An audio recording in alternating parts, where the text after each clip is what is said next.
They both look unshakable. One is icy calm, the other sharp and commanding. But what if I told you both wear emotional armor? Today, we're entering territory rarely explored. Not their strategies, not their logic, but the way INTJs and ENTJs protect their deepest vulnerability. And if you stay until the end, you'll discover why the very armor that makes them appear invincible can also become their greatest weakness. Because yes, there's a single hidden point where the armor cracks. And when it does, everything changes. Picture a boardroom. The ENTJ sits at the head of the table, decisive, cutting through hesitation. Their voice fills the room. No one dares to interrupt. It looks like nothing can shake them. But beneath that authority, something is boiling, silent. Now imagine an INTJ, sitting back, observing. They rarely raise their voice. Their words are measured, almost surgical. And yet, when someone dismisses their vision, a flash of ice crosses their gaze, a glimpse of an invisible wound. In both cases, outsiders see only control, calm, efficiency, but the truth? It's not the absence of emotion, it's armor. So why do two types so different in style, the silent strategist and the commanding leader, need the same armor? And more importantly, what are they really protecting? The INTJ seems immune to external chaos, but behind the cool distance lies a core of emotions, private, selective, carefully guarded. The ENTJ charges forward as if nothing could slow them. But what they push down doesn't stay buried forever. What if I told you that both share the same hidden wound, but they manage it in completely opposite ways, and that it all comes down to a single cognitive function most people overlook? Here's the core. To understand the emotional armor of INTJs and ENTJs, we need to look at their cognitive functions. For the INTJ, the dominant function is NI, introverted intuition. They see beyond the present, weaving long-term visions. But what the world sees is their secondary function, TE, extroverted thinking. Logical, organized, efficient, a strong facade.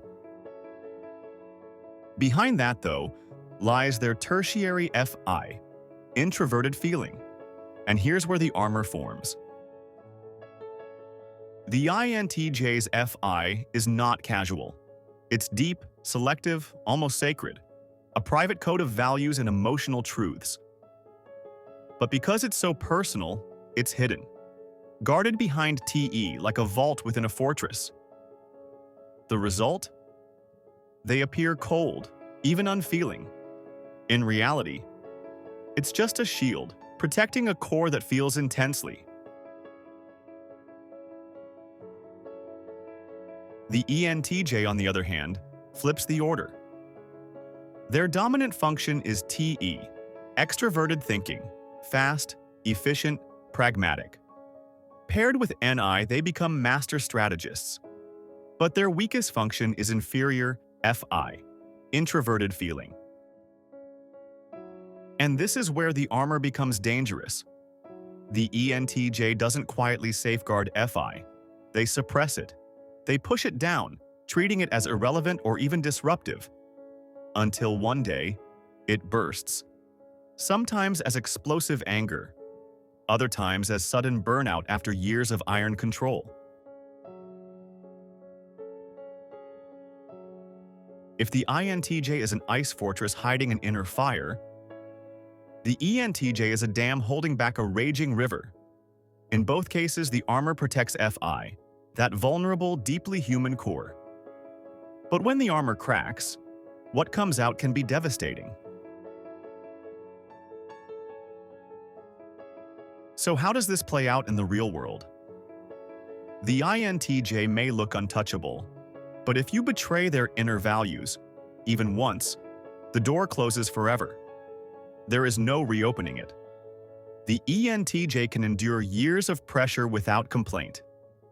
But when the wave finally hits, it can sweep away everything: relationships, work, even health. Both paradoxically need the same thing: to acknowledge FI. Not as a weakness, but as a compass. Because it's the part that makes them human, not just strategists. They both look unshakable. One is icy calm, the other sharp and commanding. But now you know, both wear emotional armor. The real question is, what happens when power itself becomes the armor? When the strategist retreats too far into isolation, and when the commander crosses the line from leading to dominating? If you're an INTJ or ENTJ, do you recognize this emotional armor in yourself? Share your story in the comments. And in the next episode, we'll explore the dark side of ambition. INTJ versus ENTJ. Isolation versus domination. The shadow side of power. Thanks for watching. See you on the next episode.